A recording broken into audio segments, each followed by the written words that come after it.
The grand arena of Kelthera Prime stood like a giant metal flower under three suns. Inside, thousands of beings from across the galaxy filled the seats. They came in all shapes and sizes. Some had scales, others had fur. Some floated in the air, while others crawled on many legs. They all came to watch one thing, a fight that would decide the fate of an entire species. Marcus Chun sat in the human section, which was small compared to the others. Humans were new to the galaxy. They had only joined the galactic community 5 years ago.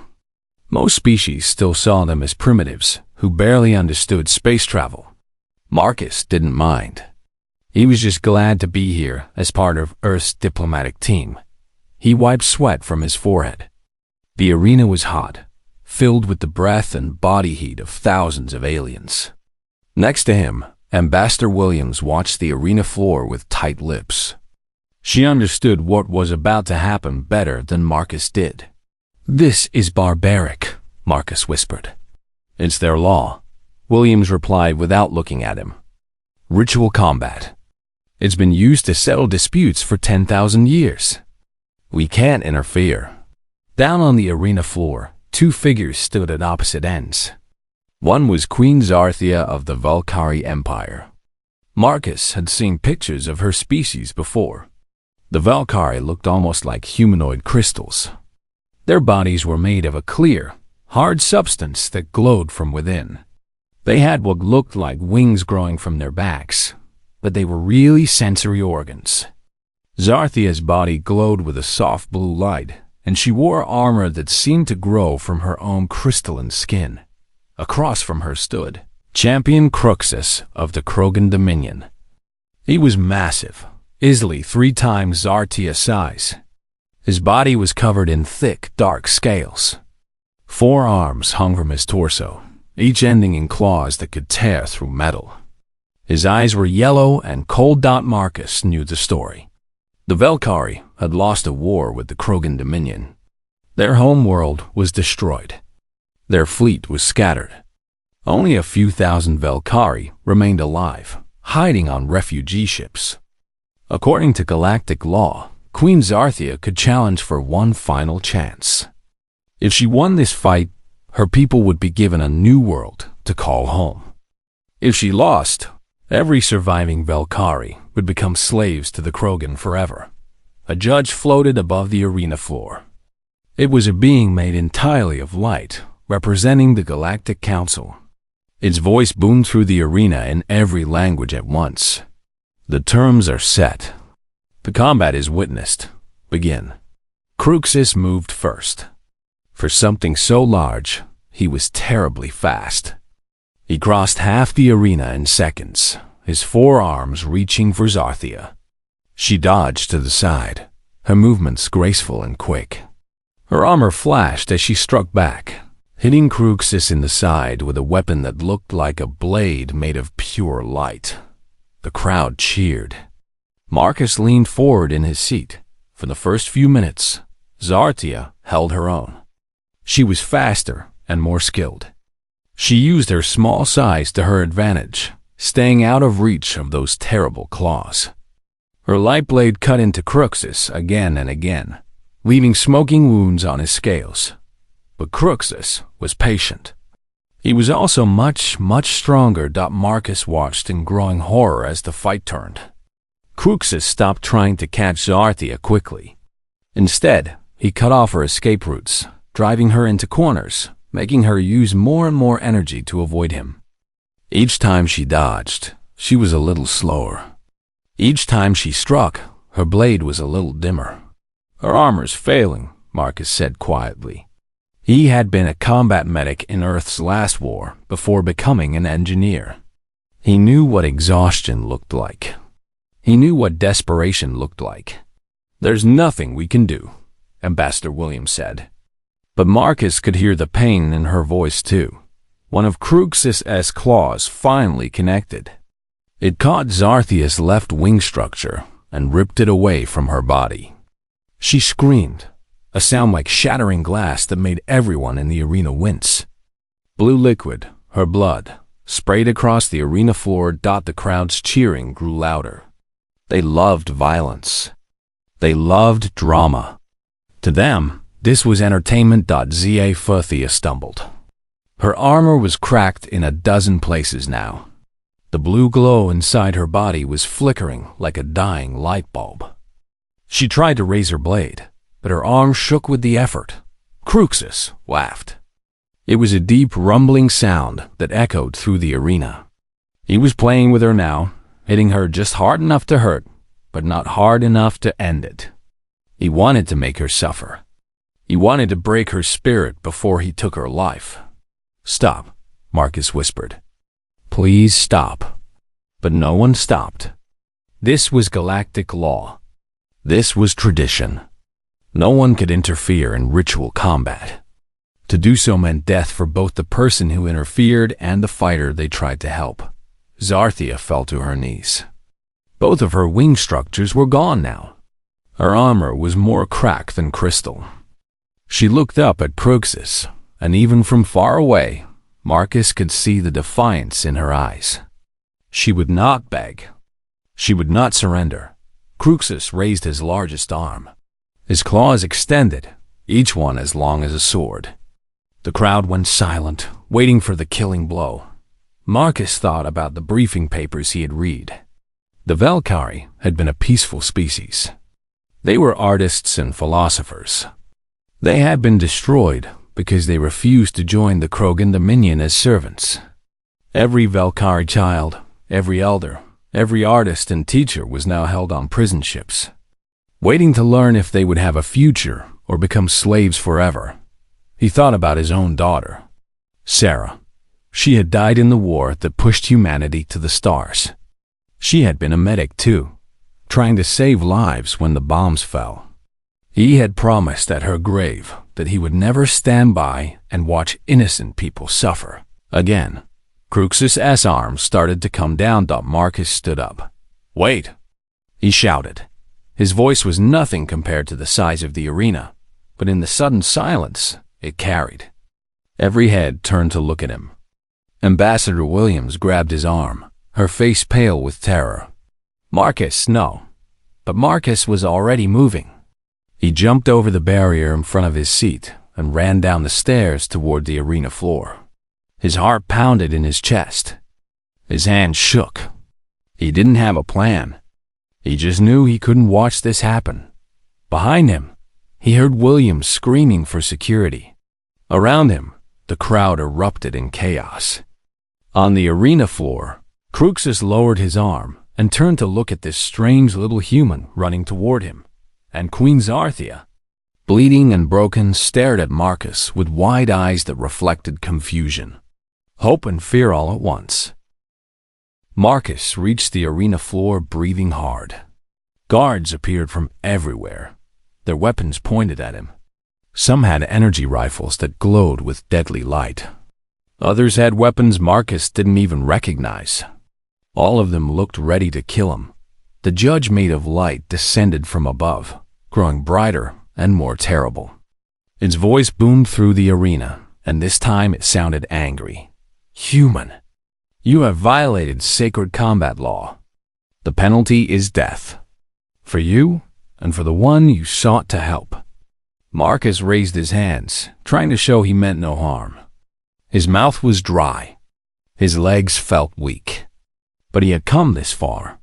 He couldn't stop now. "I'm not challenging the combat," Marcus said quickly. His voice shook, but he forced the words out. I'm invoking the right of technical intervention." The arena went completely silent. Even the guards looked confused. Ambassador Williams, who had followed him down but stayed behind the barrier, stared at him with her mouth open. The light judge dimmed slightly, which Marcus hoped meant it was thinking. The right of technical intervention has not been invoked in 700 years. "Explain yourself, human." Marcus's mind raced. He had spent the last 3 weeks reading every piece of galactic law he could find. He was an engineer who liked to understand systems, and galactic law was just another system. One night, unable to sleep, He had found an old provision buried in ancient legal texts. He had never imagined he would actually use it. A galactic combat law states that both fighters must have equipment in acceptable working condition, Marcus said, speaking as clearly as he could. If equipment is damaged beyond safe operational standards before the combat begins, the combat is invalid. Cruxus laughed, a sound like rocks grinding together. The Queen's armor was inspected before the fight. It was approved. Then inspected again, Marcus said. He pointed at Zarthia, who was still kneeling on the arena floor, watching him with confusion. Look at her core regulator, the one that controls her armor's power distribution. I bet you'll find it's been sabotaged. The crowd began to murmur. The light judge floated closer to Zarthia. A beam of pure white light scanned her armor from top to bottom. Marcus held his breath. He was guessing, but it was an educated guess. He had watched the fight carefully. Zarthia's armor had failed too quickly, too completely. It didn't match what he had read about Velkari technology. The light judge's glow turned red. When it spoke, its voice carried shock. The human is correct. The core regulator has been compromised. The damage is consistent with deliberate tampering, not combat damage. The arena exploded with noise. Aliens were shouting in hundreds of languages. Some were angry. Some were excited. The human section was completely silent, everyone staring at Marcus in disbelief. Cruxus roared. Lies! The armor was fine. This human knows nothing of our technology. The evidence is clear, the light judge said. Its voice cut through the noise like a knife. This combat is declared invalid. Under the right of technical intervention, the challenged party will be given one standard solar cycle to repair their equipment. Combat will resume when repairs are complete. Cruxus' forearms clenched into fists.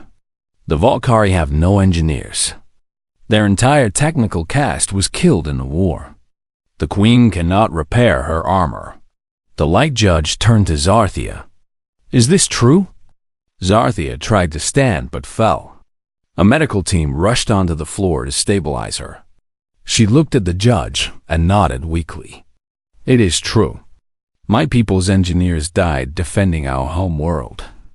I have no one who can repair this armor. Then the combat cannot continue, the light judge said. If the equipment cannot be repaired within one solar cycle, the challenged party forfeits. No, Marcus said. Everyone turned to look at him again. I'll repair it. For a moment, no one spoke. Then the entire arena burst into laughter. It was a cruel sound, filled with mockery. These beings thought humans were barely capable of spaceflight. The idea that a human could repair advanced Velkari bio-armor was absurd to them. Cruxus laughed hardest of all. A human? Fix crystalline biotechnology? You might as well ask a cave animal to repair a starship. But the light judge wasn't laughing. It floated closer to Marcus, studying him with that terrible bright gaze. You understand what you offer. Velkari bio-armor is grown, not built. It operates on principles your species has not yet discovered. If you fail, both you and Queen Zarthia will be executed for wasting the Council's time. Marcus felt his stomach drop. But he thought of Sarah. He thought of Zarthia's people, waiting in prison ships to learn their fate. He thought about all the times in his life when someone had told him something was impossible, and he had done it anyway. I understand, Marcus said. Give me 24 hours. The light judge was silent for a long moment. Then it spoke. Very well. The human Marcus Chen of Earth will be given one solar cycle to repair Queen Zarthia's armor. If he succeeds, combat will resume. If he fails, both he and the Queen will be executed. This is the law. Guards surrounded Marcus. They weren't pointing weapons at him anymore, but they weren't friendly either. They escorted him toward a door at the side of the arena. As he walked past Zarthia, She grabbed his arm with surprising strength. "Why?" she whispered. Her voice sounded like wind chimes. "Why would you risk your life for someone you don't know?" Marcus looked into her eyes. They were like looking into clear blue water, deep and endless. "Because someone had to," he said simply. "And I couldn't just watch." They took Zarthia to a medical bay to stabilize her injuries. They took Marcus to a workshop that looked like it had been built for giants. The room was huge, with tools and equipment he didn't recognize hanging on every wall. In the center of the room stood a platform where they placed Zarthia's damaged armor. Marcus walked around it slowly, studying every crack, every broken piece. The armor was beautiful, even damaged. It looked like it had been grown from a single giant crystal, then carved and shaped by master artists. Lights flickered inside it, pathways of energy that he could see but didn't understand. The door opened behind him. Zarthia entered, supported by 2 medical drones. Her injuries were bandaged, and she looked stronger, but pain still showed in every movement. The drones left, and suddenly Marcus was alone with an alien queen. "They gave me medicine," Zarthia said, moving to stand on the other side of the armor. "I can work with you. But I must tell you, human, I don't think this is possible. This armor was made specifically for me. It's connected to my biology, my energy signature. Without specialized knowledge, without proper tools, it's impossible," Marcus finished for her. He smiled. "Yeah, I've heard that before." Zarthia tilted her head, studying him. "You're either very brave or very foolish." "Probably both," Marcus admitted. He pulled off his jacket and rolled up his sleeves. "But here's what I've learned in my life. Impossible just means nobody's figured it out yet. So let's get to work." He reached for the damaged armor, his hands already thinking about circuits and energy flows, and all the ways things broke and could be fixed. Zarthia watched him for a moment, then moved to join him. Outside the workshop, a clock began counting down. 24 hours. 1 solar cycle. The time Marcus had to do the impossible. The first hour was the hardest. Marcus stood in front of the damaged armor, turning it slowly, studying every piece. He had his data pad out, scanning the armor with every tool he had. The readings made no sense. The energy signatures were like nothing he had ever seen. The materials responded to tests in ways that violated everything he knew about physics. Zarthia watched him from across the workshop. She had pulled up a chair, her injured body unable to stand for long.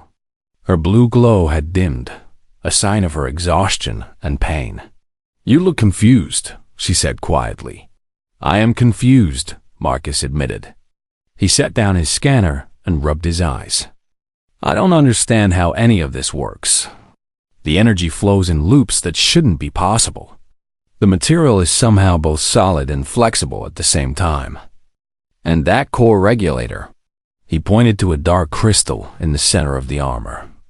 "That thing is doing something my equipment can't even measure." "Then you see the problem," Zarthia said. "This is Velkari technology, developed over thousands of years. It requires knowledge you don't have." Marcus was quiet for a moment. Then he smiled. "You're right. I don't have your knowledge. I can't build what you can build. But that doesn't mean I can't fix it." "I don't understand," Zarthia said. Marcus walked over to a damaged section of the armor where the crystal had shattered.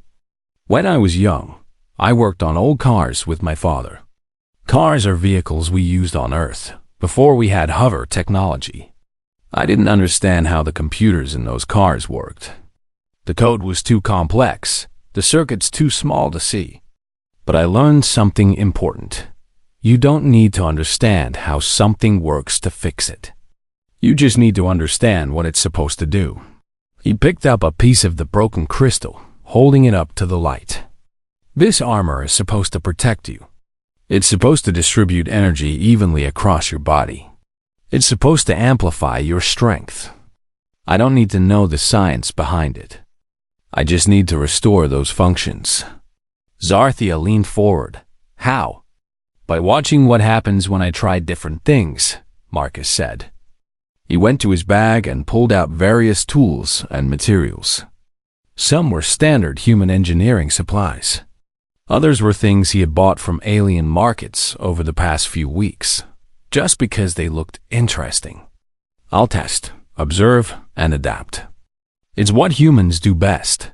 For the next several hours, Marcus worked. He tried connecting broken pieces with various bonding agents. Most failed. But when he tried a polymer compound mixed with a metallic dust he bought from a Zephyrite trader, the crystal pieces began to glow. The armor was accepting the foreign material, incorporating it somehow. ZA, our single quotes THIA moved closer, watching with fascination. That shouldn't work. Those materials are nothing like Valkyrie crystal. But it is working, Marcus said. He carefully applied more of the mixture to a crack. The armor's glow brightened slightly.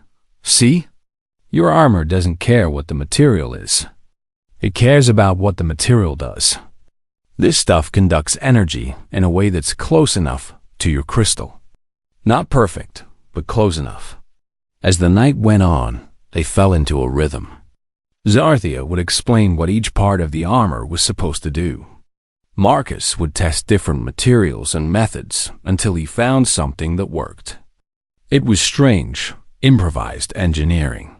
But slowly, piece by piece, the armor began to look whole again. Around the 10th hour, Zarthia asked the question Marcus had been waiting for. Why did you really do this? Help me, I mean. You risked your life. You barely know me. Marcus didn't look up from his work. Do you have children? The question seemed to surprise her. No, the war came before I could. Why do you ask? I had a daughter, Marcus said quietly. Sarah. She died 5 years ago, during the war that pushed humanity into space. She was a medic, trying to save people during the final attacks on Earth. His hand shook slightly as he worked. I watched her die on a video call. I was too far away to help. I've lived with that for 5 years. Zarthia was silent, her glow dimming with sympathy. When I saw you in that arena, Marcus continued, falling, fighting against impossible odds, I saw her. Not literally, but the same spirit. The same refusal to give up. And I thought, not again. I won't watch someone die when there's something I can do to help. Not ever again. I'm sorry, Zarthia said softly. For your loss. Sarah sounds like she was brave. She was, Marcus said. He smiled, though his eyes were wet. She always said we should help people, even when it's hard. Especially when it's hard. I guess I'm trying to live by that. Zarthia stood and walked to his side of the table. She placed a crystalline hand on his shoulder. It was cool to the touch, but gentle. Then you should know, my people's children are still alive. Thousands of them, held on the Krogan prison ships. If I lose tomorrow, they will grow up as slaves. They will never know freedom. They will never know art or music or the beauty of our lost home world. Your Sarah died trying to save others. If you succeed tonight, you will save an entire generation of children. Marcus looked up at her. No pressure, right? She laughed, a sound like chimes in the wind. It was the first time he had heard her laugh. Exactly. No pressure at all. They worked through the night. Marcus learned that Zarthia was more than just a warrior. She was a scholar who had studied ancient Valkyrie poetry. She loved music, especially the resonance patterns that her species used instead of traditional songs. She told him about her homeworld, about crystal forests that sang in the wind, about cities that glowed with bioluminescent beauty. In return, Marcus told her about Earth, about oceans and mountains, about the first time humanity reached the stars, driven by war but dreaming of peace. about the wonder in his daughter's eyes when she first saw an alien through a video screen. As dawn approached on Kelthera Prime, the armor was nearly complete. But there was still a problem. The core regulator, the piece that had been sabotaged, was beyond repair. Marcus had tried everything. Every material, every configuration. Nothing worked. Without the core regulator, the armor would function, but barely. Zarthia would be slightly better than before, but not enough to win. "We've run out of time," Zarthia said, looking at the clock. 3 hours remained. "You've done more than I thought possible, Marcus Chen. But it won't be enough." Marcus stared at the broken regulator. His mind raced. There had to be a way. There was always a way. He thought about everything he knew. About energy distribution. About circuits. About adaptation and learning and... "Wait," he said suddenly. "The regulator controls energy distribution based on what you're doing, right? It adapts to your movements, your needs in combat?" "Yes," Zarthia said. "It's a living part of the armor. It learns and responds. What if we make it learn faster?" Marcus pulled out his datapad and started typing code frantically. "I can't rebuild your regulator, but I can add something to it. Human-machine learning algorithms. They're crude compared to your technology, but they do one thing really well. They learn from patterns and predict what comes next." Zarthia moved closer, reading over his shoulder. "You want to teach my armor to predict my opponent's moves? Not just predict. Suggest counters. Give you options." Marcus was typing faster now, excited. "Cruxis is bigger and stronger, but he has patterns. Every fighter does. If your armor can recognize those patterns and help you respond faster, it might be enough," Zarthia finished. Her glow brightened. "But can you integrate human code into Velkari biotechnology?" "Only one way to find out," Marcus said, grinning. "Let's find out if impossible is just another word for hasn't been done yet." The arena was even more crowded than before. Word had spread across Kelthera Prime and beyond. The human who dared to interfere. The impossible repair.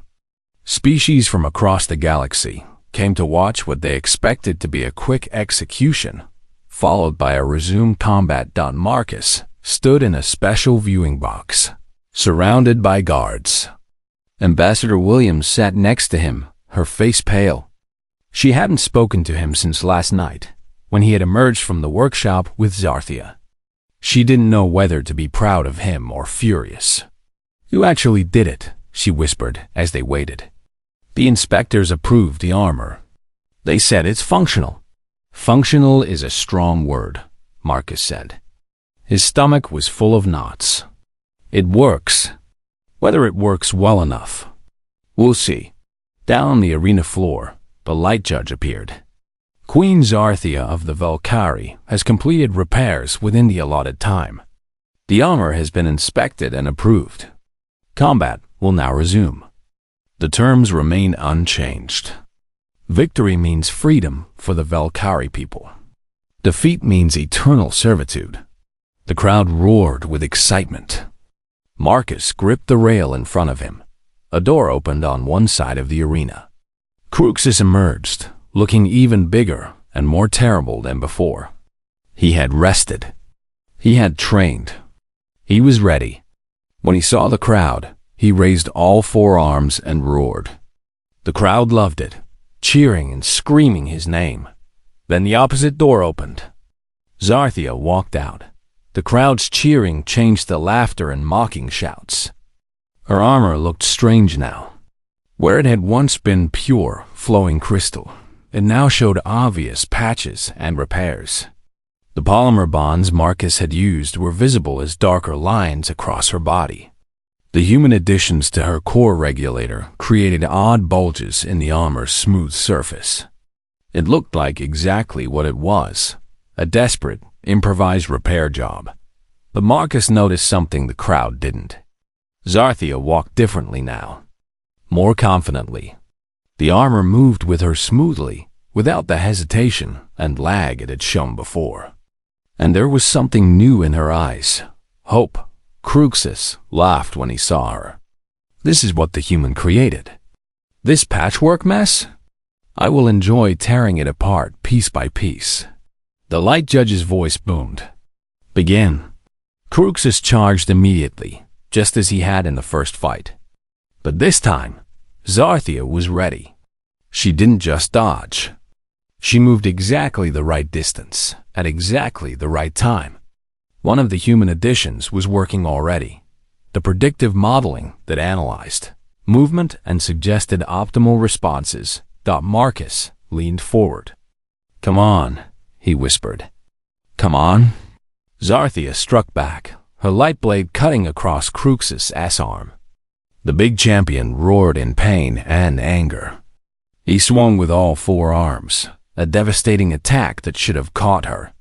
Instead, her armor systems predicted the attack pattern and suggested a countermove. Zarthia took it, sliding under his arms and striking at his exposed side. The crowd's laughter stopped. This wasn't going like they expected. Cruxus realized it too. He changed tactics, becoming more cautious, more strategic. He started using feints and misdirection.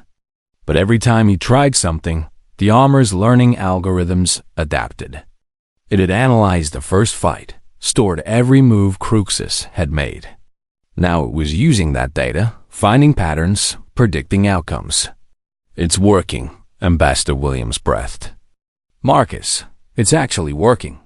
But Marcus saw something the crowd didn't. The armor's energy levels were dropping faster than they should. The human additions were drawing power, lots of power. The algorithms, the predictive systems, the constant adaptation, all of it was consuming energy that Zarthia would need for the long fight. 5 minutes passed. 10. Zarthia was holding her own.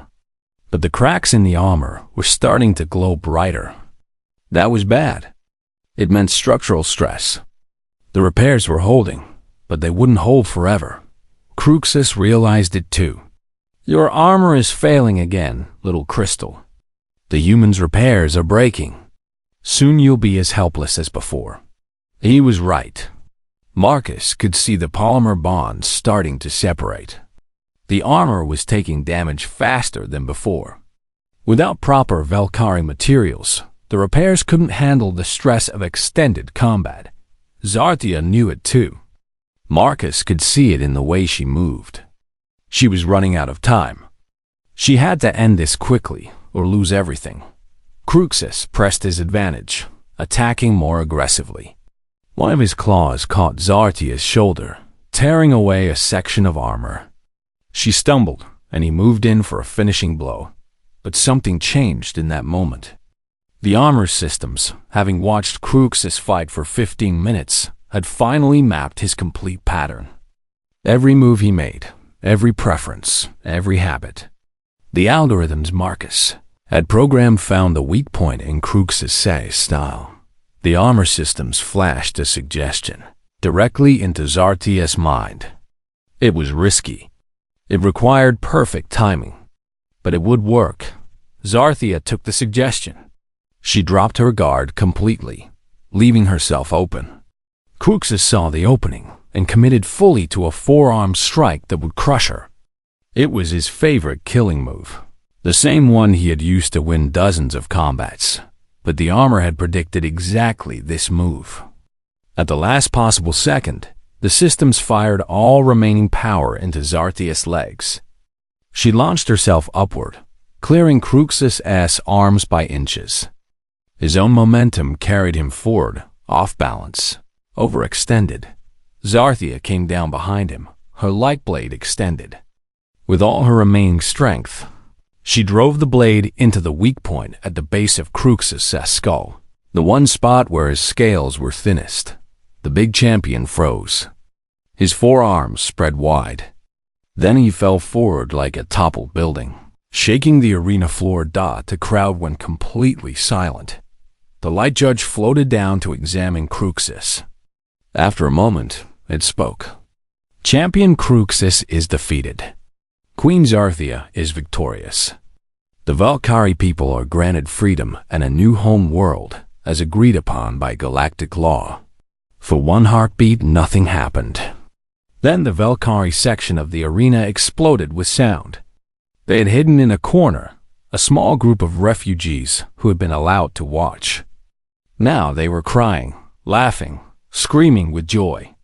Their children would be free. Their people had a future. Zarthia stood over her fallen opponent, breathing hard. Then her legs gave out and she fell to her knees. The armor was completely dark now, all power spent. Medical teams rushed onto the floor. Marcus found himself running down the stairs again. The guards didn't stop him this time. He reached the arena floor just as the medical teams were stabilizing Zarthia. She looked up at him through her clear blue eyes, and she smiled. "We did it," she said softly. "You did it," Marcus corrected. "I just made the tools. You won the fight." "We both know that's not true," Zarthia said. "You saw what others missed. You built what others thought impossible. You gave me a chance when I had none." Marcus helped the medical team lift her onto a transport. As they started to take her away, she reached out and grabbed his hand. Her grip was weak but firm. "Thank you," she said. "For my people. For our children. For hope." Marcus squeezed her hand back. "Thanks, Sarah. She's the one who taught me to help when it matters." As the medical team took Zarthia away, Marcus stood alone on the arena floor. Around him, the crowd was going crazy, arguing and celebrating and trying to understand what they had just witnessed. But Marcus wasn't paying attention to them. He was looking up at the sky through the arena's open top, where 3 suns shone bright. And he was thinking that maybe, just maybe, Sarah would be proud of what her father had done today. 3 days after the combat, Marcus was called before the Galactic Council. The council met in a massive chamber that floated in orbit around Kelthera Prime. The chamber was transparent, giving the illusion of standing in open space with stars all around. Marcus walked into the chamber wearing his best suit, which suddenly felt very plain and simple. Around him sat representatives from hundreds of species. Some were massive beings that barely fit in their seats. Others were so small he could barely see them. All of them were staring at him. The council leader, an ancient being that looked like flowing water held in a vaguely humanoid shape, spoke first. "Marcus Chun of Earth, you are here to answer for your actions during the ritual combat between Queen Zarthia and Champion Cruxis." Marcus's throat was dry. Ambassador Williams had warned him this might happen. The council was not happy that a human had exposed corruption in their sacred ritual. Many species felt embarrassed that it took a primitive human to see what they had all missed. "I'm ready to answer," Marcus said, keeping his voice steady. "You violated the spirit of our laws," a reptilian delegate hissed. "You interfered where you had no right." "I followed your laws exactly," Marcus replied. "I invoked an ancient right that exists specifically for situations like this." "You made us look like fools," another delegate shouted, this one a being made of rocks that ground together when it spoke. The council leader raised a hand and silence fell. "The question before this council is not whether Marcus Chun broke our laws. Our own investigators have confirmed he did not. The question is, what do we do about humanity?" Confused murmurs spread through the chamber. Marcus frowned. "I don't understand. What does this have to do with humanity as a whole?" "Everything," the council leader said. "You have created what we call the human exception. You approached an impossible problem with methods we never considered. You saw corruption we ignored. You succeeded where failure seemed certain. This raises serious questions about humanity's role in the galactic community." A tall, elegant being that looked like living crystal stood up. Marcus recognized her immediately.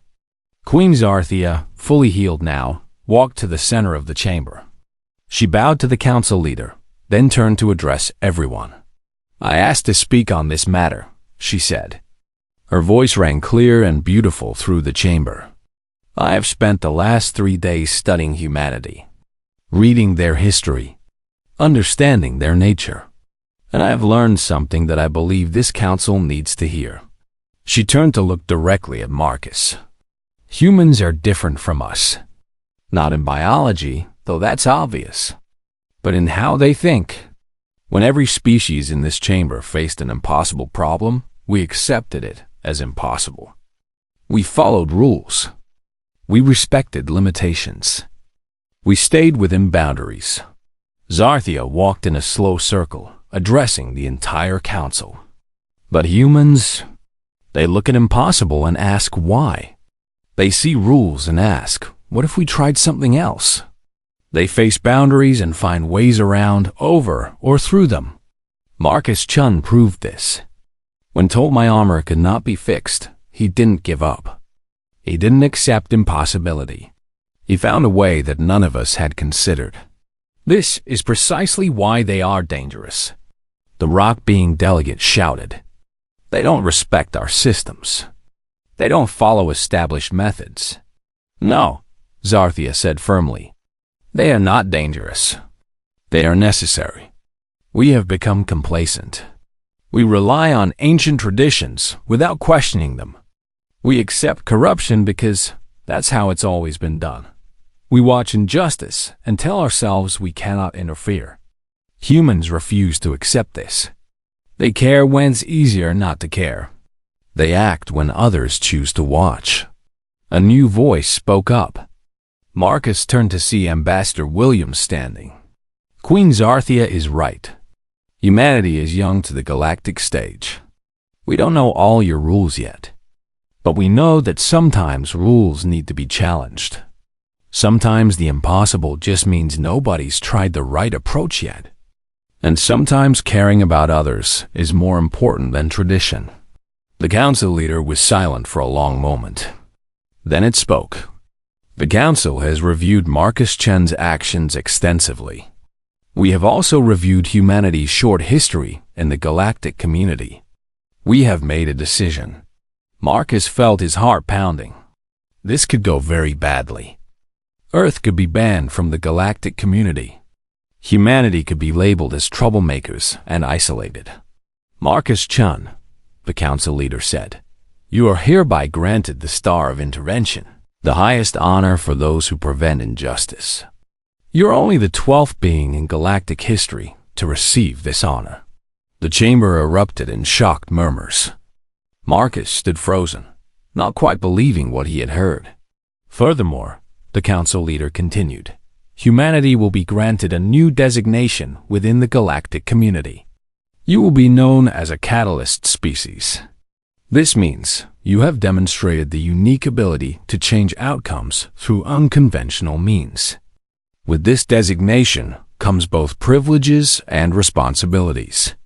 Ambassador Williams grabbed Marcus's arm, her eyes wide with shock and joy.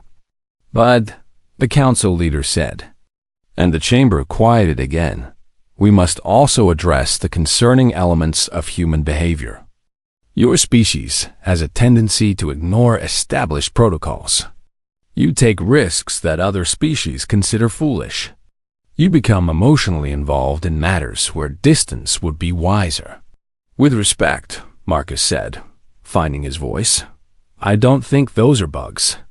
I think they're features." A ripple of surprise went through the chamber at his boldness. "Explain," the council leader said. Marcus took a breath. "You've had peace for thousands of years. You've built incredible civilizations. You've created laws that span galaxies. But somewhere along the way, you've forgotten something important. You've forgotten that sometimes the right thing to do is break the rules. That sometimes caring too much is better than not caring at all. That sometimes taking a foolish risk is better than accepting a terrible certainty." He pointed to Zarthia. "Her people would be slaves right now if I had followed protocol. Thousands of children would grow up in chains because everyone else in this chamber was too wise, too careful, too respectful of tradition to do anything. You call that civilized. I call it cowardice. The chamber went deadly silent. Ambassador Williams closed her eyes, certain that Marcus had just doomed humanity's galactic future. But then Queen Zarthia began to laugh. It was a beautiful sound, like wind chimes in a storm. She walked to Marcus and placed a hand on his shoulder. You see? This is exactly what I mean. A human will stand in front of the most powerful beings in the galaxy and tell them they're wrong, if he believes it's true. This is not disrespect. This is integrity. The council leader studied Marcus for a long moment. Then, impossibly, it began to laugh too. The sound was like water rushing over rocks. You are either very brave or very foolish, Marcus-chan. I've been told it's probably both, Marcus said, managing a small smile. Indeed. The council leader's humor faded. Your words are harsh, but they contain truth. We have become comfortable, safe, perhaps too safe. The Volcari situation should never have reached the point it did. We should have investigated the combat more carefully. We should have questioned the conditions of the fight. But we didn't, because it was easier to follow tradition. The council leader stood, an impressive gesture that made the water of its body flow upward. Therefore, let it be recorded. Humanity will serve as catalyst species. When the council becomes too bound by tradition, when injustice is ignored for convenience, when the impossible needs to become possible, we will look to humanity. You will be our reminder that rules exist to serve justice, not replace it. Over the next several weeks, Marcus became something he never expected. Famous. His face was shown across thousands of worlds. Beings who had never heard of Earth suddenly wanted to know everything about humanity. Some loved what they saw. Others feared it. But none could ignore it. Marcus tried to avoid the attention as much as possible. He spent most of his time working with Volcari engineers, teaching them his improvised repair techniques while learning their advanced technology. The partnership was perfect. The Volcari had incredible scientific knowledge. Humans had creative problem-solving skills. Together, they created innovations that neither species could have achieved alone. 6 months after the combat, Marcus stood on a new world. The Galactic Council had given the Volcari a beautiful planet on the edge of settled space. It had crystal forests that sang in the wind, just like their lost home world. The first wave of Volcari colonists were arriving, including all the children who had been held prisoner. Zarthia stood next to Marcus, watching as the transport ships landed. Children poured out, their crystalline bodies glowing with excitement as they saw their new home for the first time. They're free because of you, Zarthia said softly. They're free because you fought for them, Marcus corrected. I just gave you a chance. You gave us more than a chance. You gave us hope. Zarthia turned to look at him. The Volcari people have voted. We would like to propose an official alliance with Earth. We will share our technology with humanity. In return, we ask that you share your unique perspective, your creativity, your refusal to accept the impossible. Marcus smiled. I think Earth would like that very much. As they watched the children play in the crystal forests, their laughter ringing like